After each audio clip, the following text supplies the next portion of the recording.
We shall discuss now next topic, terry weaving. Session outcomes. Students will be able to classify terry fabrics and looms. Students will be able to explain the principle of terry pile formation, describe how terry pile structure is formed in a fabric, explain the Hacking's terry mechanism, the Lugeri terry mechanism, and the latest Ruti terry mechanism. So these are the session outcomes. After completion of this session, lecture session on terry weaving, you can be able to classify, explain, describe, and explain the session outcomes as I have mentioned. Terry fabric. Terry fabrics can be produced today by various routes such as weaving, knitting, stitch bonding, and tufting. So these are the various fabric formation processes by which one can prepare terry fabric. So terry fabric is having some spectacular properties and features due to which nowadays terry fabrics are used in the production of hand and bath towels, sports and leisure wears, beddings, decoration fabrics, bathrooms and toilet sets, and many more. So these applications are well much occupied by the terry fabric nowadays. So terry fabrics differ from the flat fabrics with respect to the surface construction, bulkiness, and soft handle. So these are the specific properties of the terry fabric.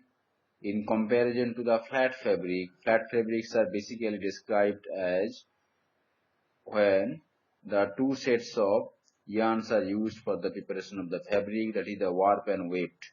Okay, when only warp and weft, the two sets of yarns are interlaced to produce a fabric that is called flat fabric. There is no extra dimension, that is in the direction of the thickness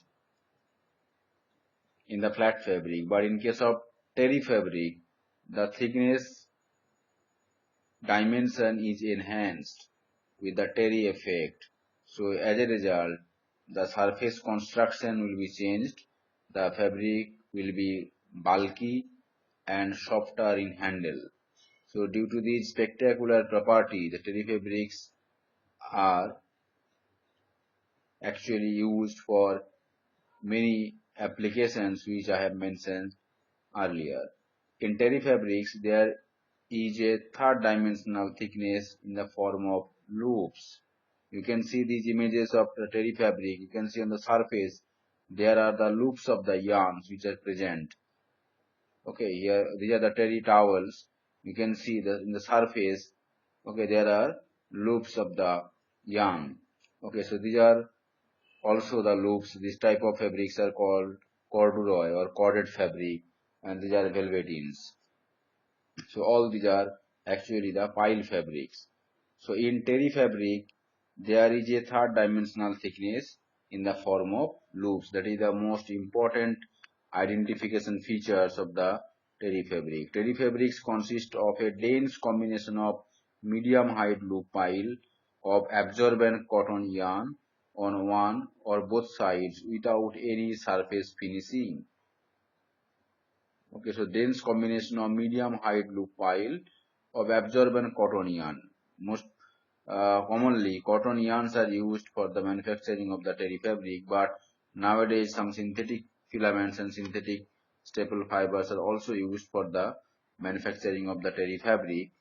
But when cotton is used, that is for enhancing the absorption property, moisture absorption property of the fabric. That's why the towels are one of the most important product of the terry fabric, where the moisture absorption function is required.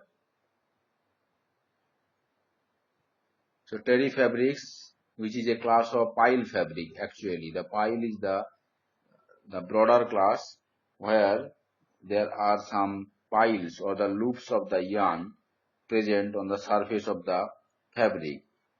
The pile fabrics are classified in two ways. weft pile fabrics and warp pile fabrics. In the weft pile fabrics, basically the weft yarn which is forming the piles or the surface loops on the base fabric. Whereas in case of warp pile fabric, warp yarn, okay, or the ends, they are the forming the loops on the surface of the ground fabric or base fabric. So pile fabric can be classified in two ways: weft pile fabric when the weft yarn is forming the loops, or the warp pile fabrics when the warp yarn is forming the loops. Weft pile fabrics are known as velvetines and warp pile fabrics are known as velvets.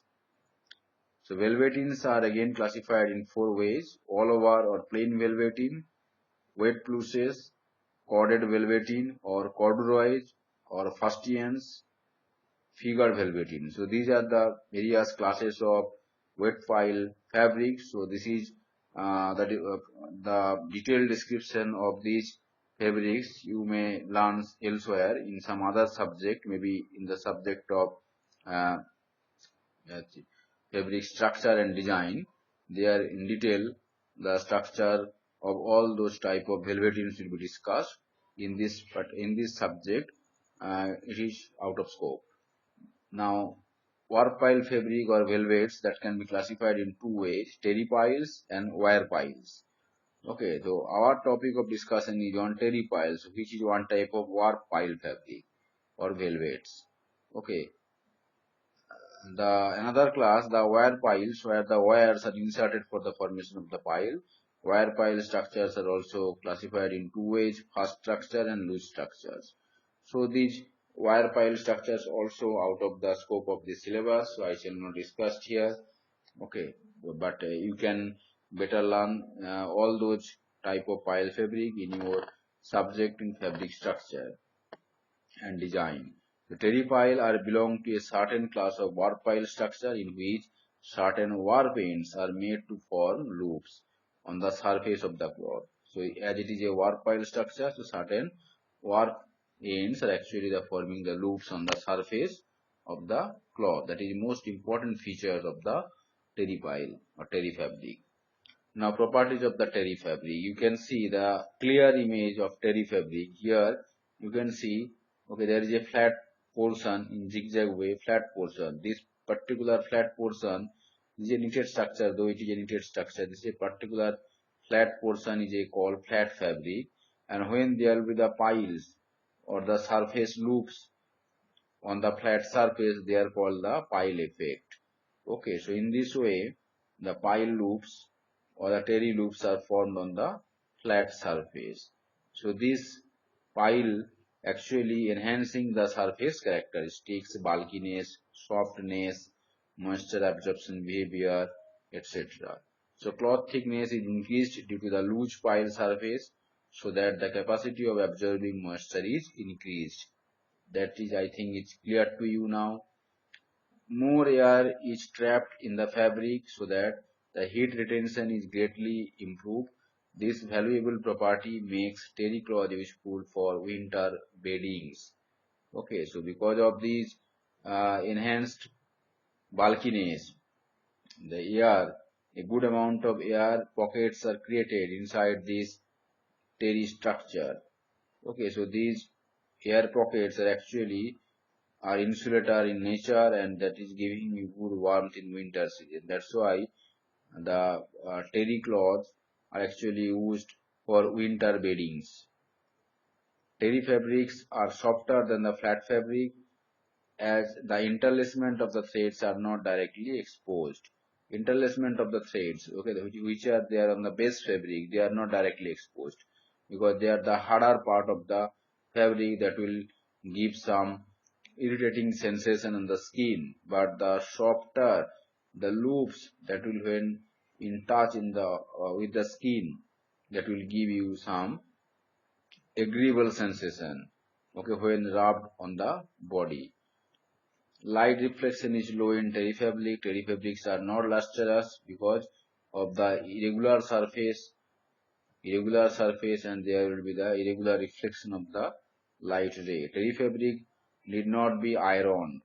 Terry fabrics are not required to be ironed, as it does not crease match. In any case, it should not be ironed, as its appearance and bulk will get affected. If you iron the terry fabric, the loops will be damaged. Okay, they will be distempered, and then the terry effect will be affected. So that's why terry fabric should not be ironed. If you have some corded pant, okay, corded pant, you may have wear corded pant or corded coats, okay, that should not be ironed. Then the corded effect, the corduroy effect, that will be vanished. Fine patterning and sharp outlines, as are familiar in flat fabric, are not possible due to the poor loop setting, few loops per centimeter square. So fine patterning and sharp outlines may not be sometimes possible, okay, because of the fewer loop settings. Okay, few loops per centimeters generally occurs in case of pile fabric. That's why sharp edges are not possible. In some cases, the design with sharp edge is not possible. Some design of flower, leaves, or floral design, that is not possible possible with the terry pile. Very sharp design or very fine or very tiny designs are not possible with the terry fabric. Now come to the terry structure. The terry structure are constructed by using one series of web thread and two series of warp threads minimum. Okay, one series of web threads and two series of warp threads are required for the formation of a terry pile structure.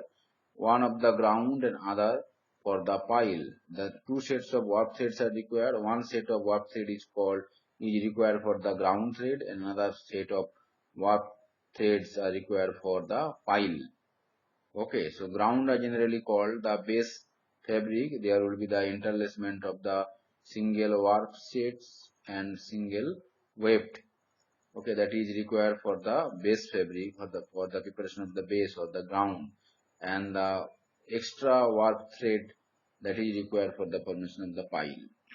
Here you can see in this diagram, okay, this red color thread, they are actually the forming the pile, and this yellow and this gray color threads, they are actually forming the ground or the base fabric. Ground warp is shown here in this yellow colored thread, and the webs are in the gray thread, are shown in gray color thread.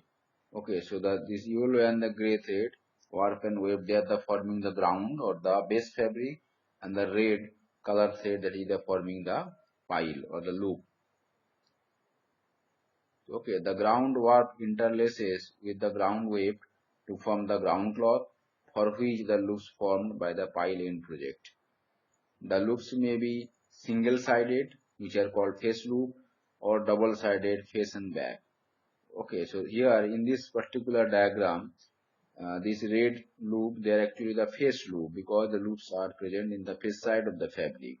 If those loops are only present at the back side of the fabric in the bottom side, then they are called the back loop. Sometimes both face and back loops are also available in some terry fabric.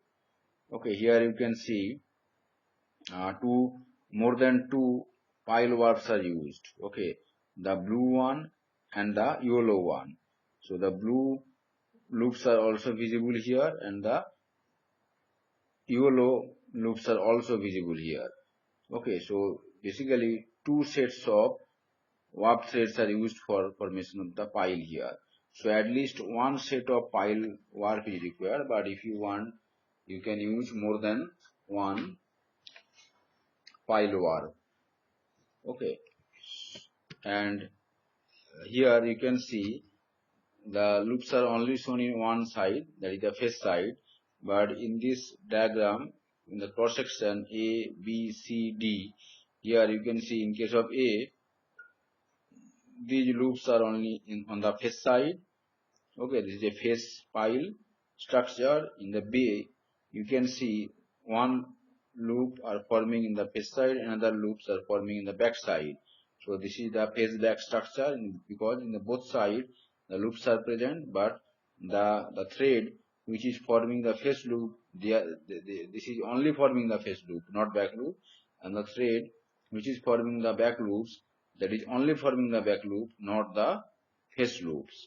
But in case of C, you can see the same warp thread that is forming the face loop first.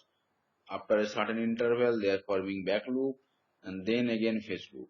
So in this way, one construction also can be done, alternate face and back loop by the same warp pile. Here you can see there is a interchange in case of D. The warp pile which is forming the face loop, after some interval that is come at the bottom to form the back loop and again face loop.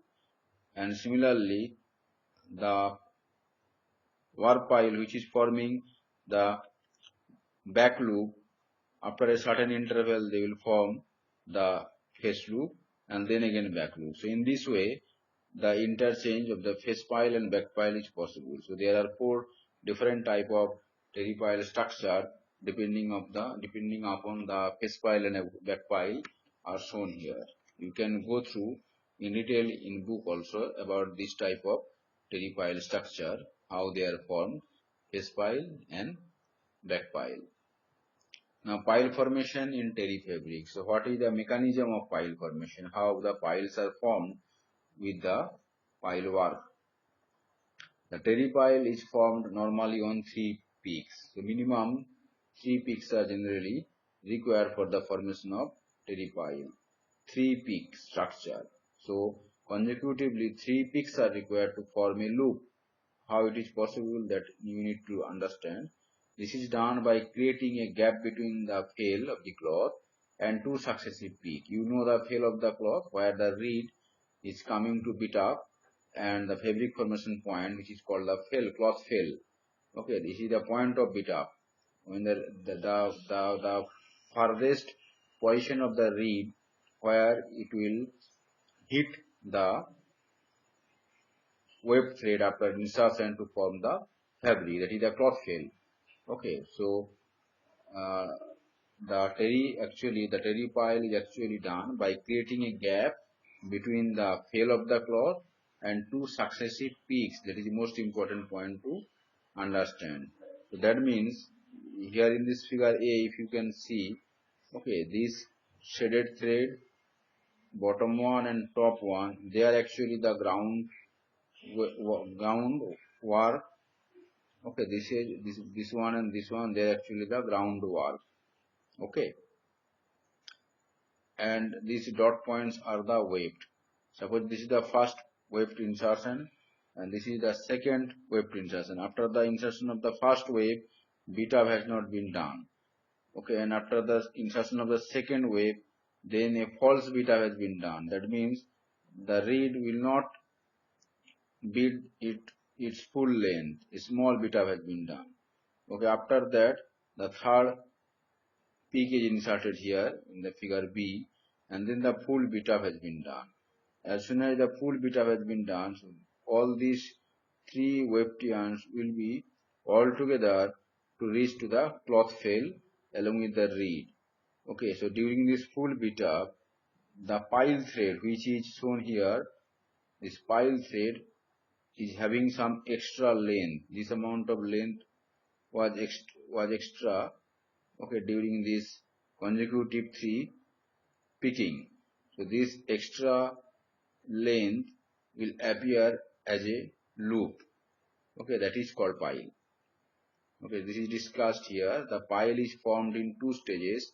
In the first stage, a false fail cloth is formed by beating up loosely 2 successive peaks a little away from the fail of the cloth. So after successive 2 picking, there will be the false beat up. Okay, that means full beat up has not been done. When the next peak is inserted, that is the third peak is inserted, the lastly laid peak along with the previous 2 peaks are beaten to the true cloth fail of the cloth that I have mentioned. Okay, so this is the colored figure. You can also visualize this mechanism from here also. You can see there are 2 pile warp, the blue one and the yellow one.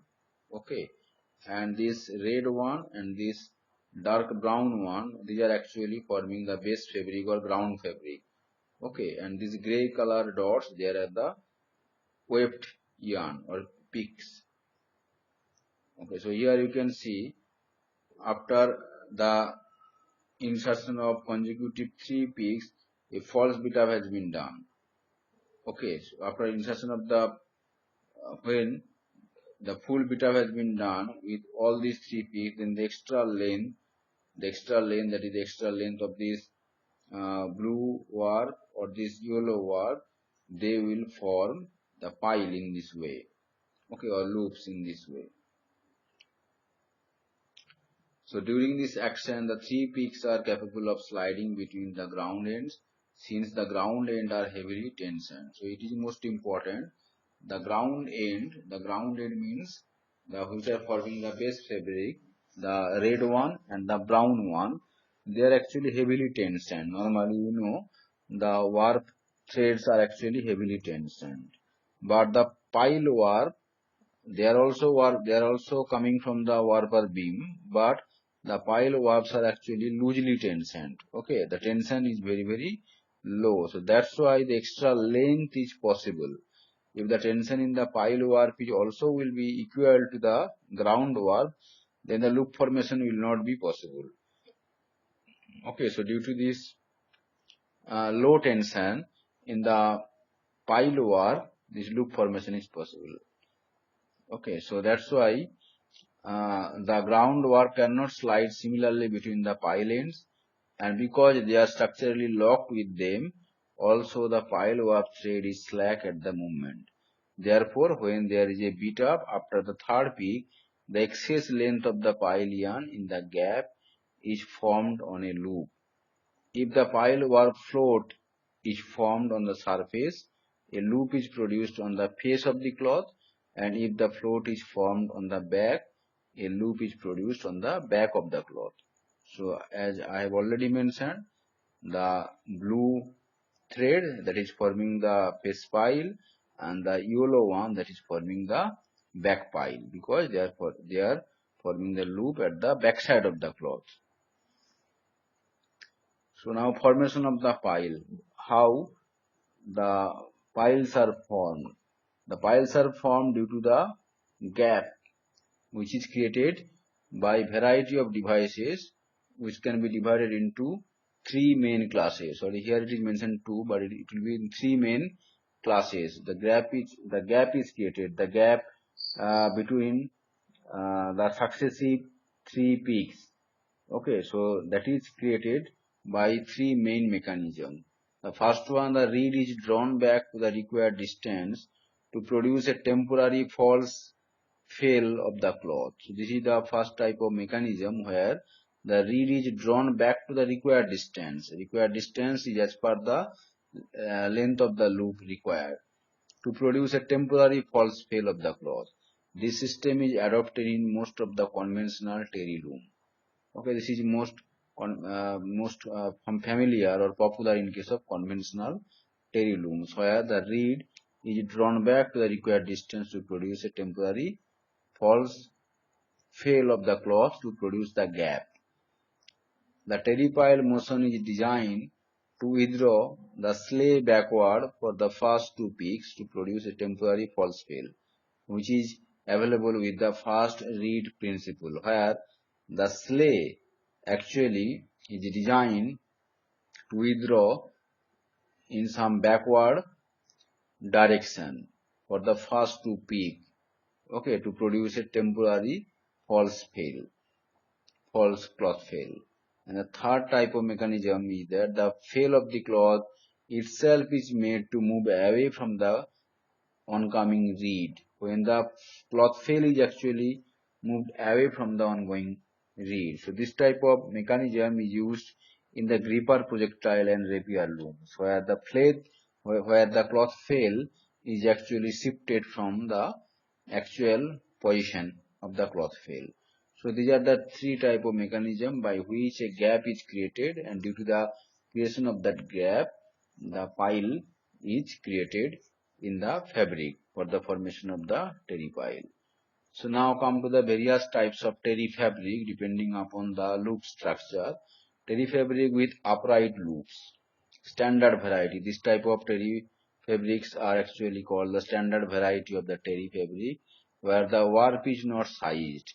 The warp yarns are in this case not sized because the terry pile, the warp yarns which are used for the terry pile, they are not sized, but only bleached or dyed, and only the ply yarn warp is woven for the most part. No further finishing is applied to the fabric. Loop pattern changes noticeably after the first household wash. So here you can see generally ply yarn warps are used for the formation of the terry pile, and no further finishing is applied after the formation of the fabric. The fabrics are actually the final fabric because in this case the terry piles which are used there most of the cases bleached fabric, bleached yarn, or the other dyed yarn, finished yarn. Okay, no after finishing, printing, dyeing, these processes are going on in this type of upright loop fabric. Okay, so that's why a noticeable changes on the pile structure has been observed after the first household wash. And the second type of terry fabrics are terry fabrics with buckled loop. In the figure you can see the loops are buckled or twisted.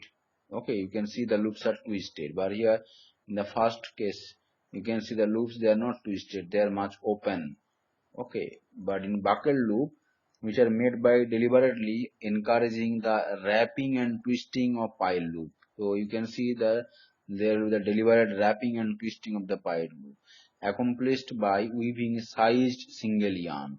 So in this case, yarns are actually the single yarn, not they are the plied yarn. Just in previous case, like in previous case, they are not the piled yarn; they are the single yarn. They are gray and dyed. Either the yarn will be gray yarn or dyed yarn. In the pile warp, we still have a tendency to twist from spinning. Okay, they are basically the highly twisted yarn. Okay, they will have a natural tendency of snarling. When intensive desizing is done, the cloth acquires a soft and fleecy handle. Okay, basically intensive sizing has been done with such type of pile warp. Okay, this kind of terry is called the bulk terry.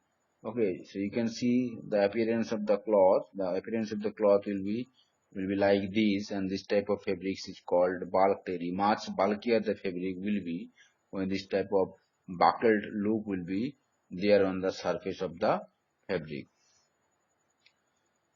The next category is terry fabric with cut and open pile loop, which are called velour, where the loops are actually cut by scissor. The fabrics are produced by shearing tuft, softer handle, better heat retention and absorbency than the loop pile. Here the loop are not in the form of loop, they are the loops are actually the cut, and as a result the fibers will be free to protrude from the fabric surface. As a result, better heat retention and absorbency will occur. A terry towel, frequently referred to as a Turkish towel, is a pile fabric. Another class is called terry towel. This is a separate class I have mentioned because terry towel it is itself a special category of product, and there are many industry in India and in the globe also which are only producing the terry towel. Even you know the Trident companies, they are manufacturer of terry towel and big exporter, and each and everywhere they are coming in the campus for the campus interview, and they are giving the good salary. So if who are interested in terry towel industry should learn much about the terry towel, terry fabric, pile fabric, so that they can have they can have good knowledge and good expertise on this particular topic, so that they can well crack the interview during the campusing.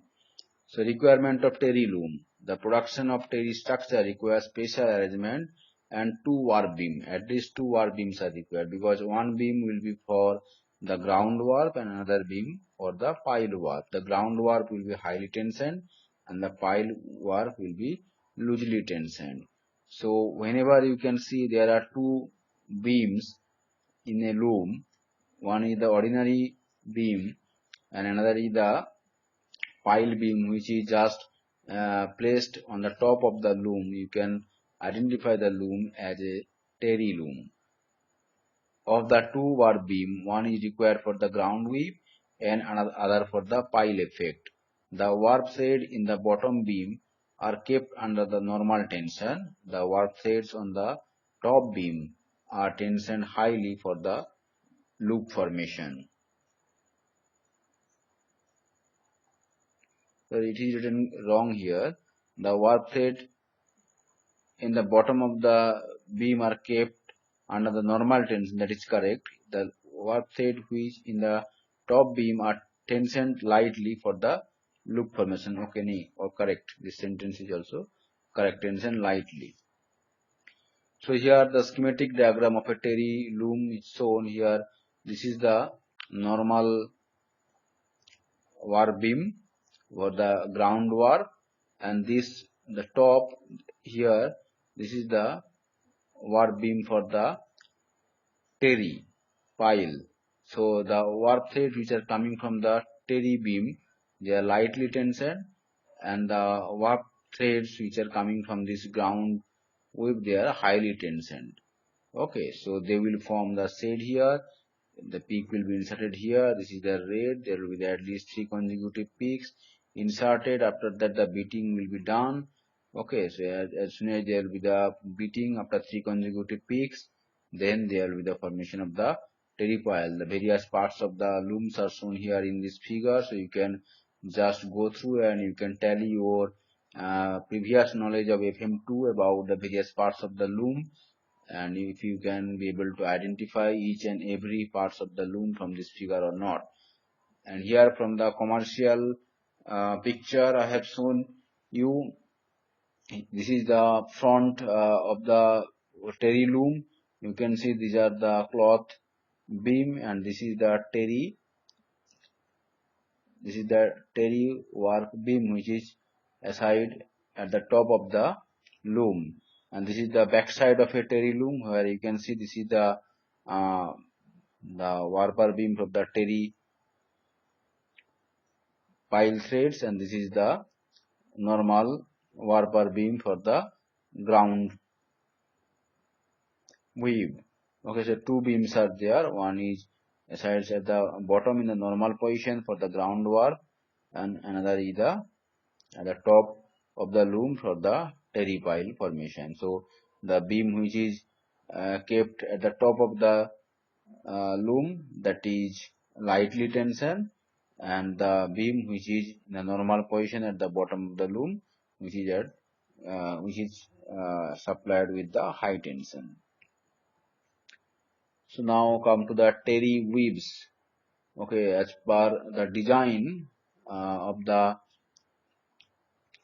weave, you can also classify the terry weave as 3, 4, 5 or 6 peak terry according to the number of peaks inserted to form one loop. Okay, when there are 3 consecutive peaks are inserted, after that full beat up has been done, you can say the fabric as 3 peak terry fabric. Okay, but when consecutively 4 peaks are inserted and after that the full beat up has been done, you can say the structure as 4 peak terry. And similarly, when the 5 consecutive peaks has been inserted and after that beat up has been done, that is called 5 peak terry. And when the consecutively 6 peaks are inserted and after that full beat up has been done, you can call it as 6 peak terry fabric. So now from this design you can see this box 1, 2, 3, 4. Okay, so basically you can check here 4 warp threads are here. 1, 2, 3 and 4. 4 warp threads are here. 1, 2, 3, 4. 4 warp threads are shown here because in the vertically these vertical columns are actually presenting the warp and horizontal columns are presenting the weft. Okay, right? So you can just see uh, 1 and 3. 1 and 3, these warp are actually the ground warp. and 2 and 4 are actually the pile warp. Okay, so 2, the red one, that is forming the face pile, the 4 which is forming the back pile. Okay, the blue one forming the back pile, and 1 and 3, the black color thread, they are forming the ground or base, and these dots are actually the weft yarns. Okay, now coming to the thread 1, how the thread 1 is flowing. Okay, you can see 2 up, 1 down. Thread 1 is flowing in this one. 2 dots are there, that means 2 up, 1 down. So if you follow the thread 1 here, 2 up, 1 down, then 2 up, 1 down, 2 up, 1 down. In this way, thread 1 is flowing. Now thread 3, thread 3 is also another ground warp, that is 2 down, 1 up. So 2 down, 1 up, that is just opposite of the thread 1. Okay, 2 down, 1 up. In this way, interlacement of the ground warp 1 and 3, that has been done. Now how pile is formed? The pile warp is 2. Okay, so you can see up, down and up. Okay, so for the first peak, the pile length 2 is up, then down, then consecutively for the 2 peak, that is up, then down, then up, and then down. So in this way, the face pile, which is number 2, that is flowing. Then the back pile 4, down, up, down. 4 you can see down, then up, then for the consecutive 2 peak, that is again down, then up for the single peak, then again down for the consecutive 2 peaks. So in this way, the blue pile, that is flowing. So you can now understand how this design is representing this cross-sectional view of this pile design. Okay, so this type of design is actually 3-peak terry design, because for the consecutive 3 peak, first one, second one, and third one. Okay, then the beat up has been done, and as a result, this float length, this extra length, this gap, this red length, and this blue length. Okay, after the beat up, they will form the pile in the face side and in the back side. Okay, so this is basically a 3-peak terry. Similarly, here the 3-peak terry structure has been shown here in this figure. The same figure is shown here. You can see how the interlacement of 3-peak terry has been shown in this position. This particular position is shown here in this position. Okay, now in case of 4-peak terry, you can see there will be the 4 peak. Okay, that means there will be the 4 rows are here. 1, 2, 3 and 4. 4 rows are here, but the warp, there are 4 warps, to ground and to pile, face pile and back pile. 2 and 4 are the face pile and back pile respectively, and 1 and 3 are the ground warp.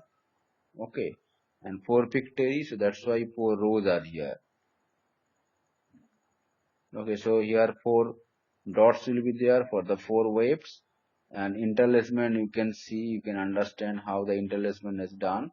In case of first warp, you can see 2 up, 1 down, then 1 up. So you can see for the first warp, 2 up, then 1 down, then 1 up. Okay, in case of 3, 2 down, 1 up, 1 down, just opposite of 1. 3, you can see, you can follow. Okay, so 2 up, 1 down, and 1.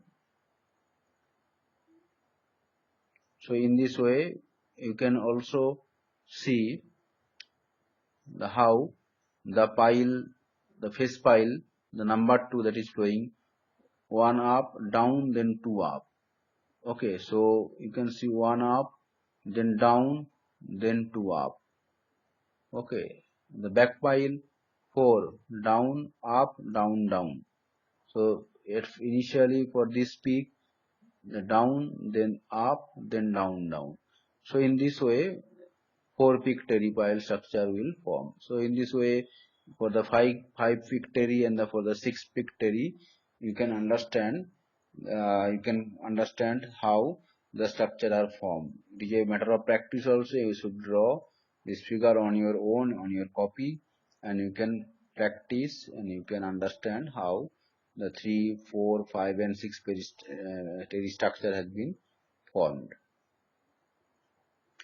Okay, now next topic is formation of piles by Luge-Reed principle, Hacking's Luge-Reed Terry motion, that I shall discuss in my next lecture. Thank you for your listening.